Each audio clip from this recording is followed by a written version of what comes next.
Breaking news. আজ জাতির উদ্দেশ্যে ভাষণে প্রধান উপদেষ্টা ঘোষণা করলেন এমপিও বাড়ি ভাড়া 15% স্থগিত।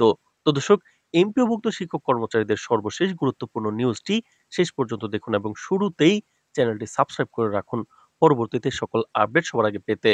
তো দর্শক, আজকে জাতির উদ্দেশ্যে দেওয়া বিশেষ ভাষণে প্রধান উপদেষ্টা দেশের সকল এমপিও শিক্ষক ও কর্মচারীদের জন্য একটি চাঞ্চল্যকর ঘোষণা করেছেন। তিনি জানিয়েছেন, চলতি অর্থ বছরের বাজেট এবং দেশের আর্থিক পরিস্থিতি বিবেচনা করে এমপিও শিক্ষক ও কর্মচারীদের বাড়ি ভাড়া ভাতা 15% বৃদ্ধি স্থগিত রাখা হয়েছে। এই ঘোষণার সঙ্গে সঙ্গে দেশের শিক্ষা খাতের কর্মকর্তারা এবং সরকারি কর্মচারীরা বিভিন্ন প্রতিক্রিয়া ব্যক্ত করতে শুরু করেছেন। গত কয়েক মাস ধরেই এমপিও শিক্ষক ও কর্মচারীরা বাড়ি ভাড়া ভাতা বৃদ্ধি ও অন্যান্য সুযোগ সুবিধার পুনর্বিবেচনার দাবি তুলছিলেন। শিক্ষক ইউনিয়ন ও কর্মচারী সংগঠনগুলোর তরফে দাবি করা হচ্ছিল, বর্তমান মজুরি কাঠামো দিয়ে জীবনযাপন করা ক্রমেই কঠিন হয়ে উঠেছে। এই অবস্থায় প্রধান উপদেষ্টার এই ঘোষণা অনেকের জন্য এক প্রকার চাঞ্চল্যের সৃষ্টি করেছে। প্রধান উপদেষ্টা তার ভাষণে বলেন, আমরা শিক্ষা খাতের উন্নয়নের জন্য সবসময় সচেষ্ট, তবে বর্তমান অর্থনৈতিক চ্যালেঞ্জ ও বাজেটের সীমাবদ্ধতা বিবেচনা করে বাড়ি ভাড়া ভাতা বৃদ্ধির সিদ্ধান্ত এই মুহূর্তে কার্যকর করা সম্ভব নয়। আমাদের লক্ষ্য দেশের শিক্ষা ব্যবস্থাকে দীর্ঘমেয়াদে শক্তিশালী করা।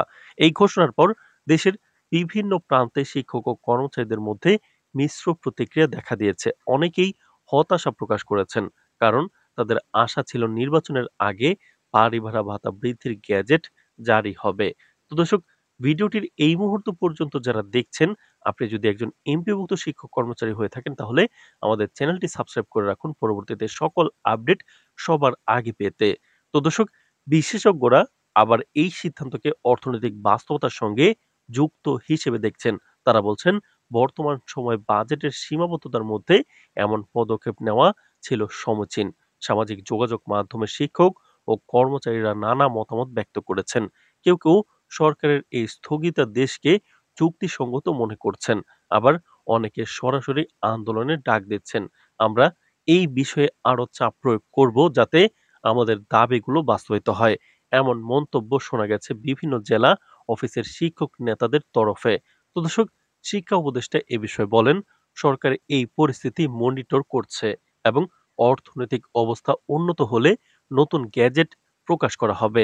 আমরা চাই শিক্ষকদের জীবন মান উন্নত হোক, তবে আমাদের সব পদক্ষেপ দেশের অর্থনীতির সঙ্গে সামঞ্জস্যপূর্ণ হতে হবে। তো দর্শক, ভিডিওটির এই মুহূর্ত পর্যন্ত যারা দেখছেন, চ্যানেলটি সাবস্ক্রাইব করে রাখুন নবম পে স্কেল এবং এমপিওভুক্ত শিক্ষক কর্মচারীদের সকল আপডেট সবার আগে পেতে।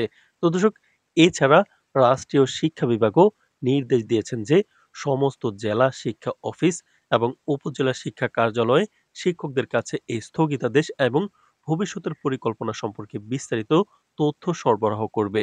শিক্ষকদের জন্য সহায়ক পদক্ষেপ গ্রহণের পাশাপাশি সরকারি কর্মকর্তাদের প্রতি নির্দেশ দেওয়া হয়েছে যে তারা শিক্ষকদের সব ধরনের জিজ্ঞাসা ও অভিযোগের দ্রুত সমাধান নিশ্চিত করবে।